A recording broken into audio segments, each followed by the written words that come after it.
جی مولانا کی جو بصیرت ہے اور دانش ہے اور ایک سیاستدان کے طور پر ان کا تجربہ ہے، میں تو ذاتی طور پہ ان کا بڑا مداح ہوں، لیکن اس سوال کا جواب ضرور پوچھنا چاہیے کہ اگر پی ٹی آئی کے ساتھ جو 100 کے لگ بھگ ان کے ارکان ہیں، ہم بھی اپنے 80 کے قریب ارکان کے ساتھ 180 ارکان اپوزیشن پہ بیٹھ جائیں تو حکومت کون بنائے گا؟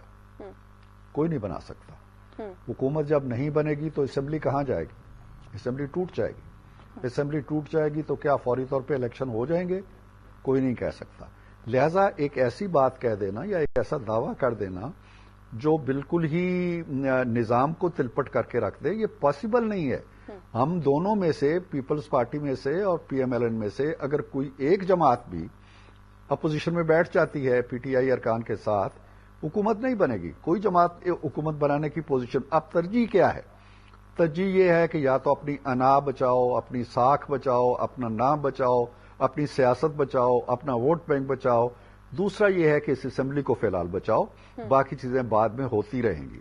ہم جو کاوش کر رہے ہیں اور کوشش کر رہے ہیں پیپلز پارٹی کے ساتھ مل کے، اور پیپلز پارٹی کی بھی یہی سوچ ہے، ایک جمہوری پارٹی ہے، جمہوری کریڈینشلز رکھتی ہیں دونوں جماعتیں، کہ اس نظام کو بچایا جائے۔ اب دیکھیں نا، جو اس نظام کی بقا کے لیے اور اس کے استحکام کے لیے کوئی خواہش نہیں رکھتے اور ہمیشہ ایک تصادم کی پالیسی اختیار کیے رکھتے ہیں، انہوں نے تو کل کہہ دیا جی کہ ہم ایم کیو ایم سے بات نہیں کریں گے، ہم پیپلز پارٹی سے بات نہیں کریں گے، ہم پی ایم ایل این سے بات نہیں کریں گے۔ بھائی ٹھیک ہے، آپ تینوں سے بات نہ کرو۔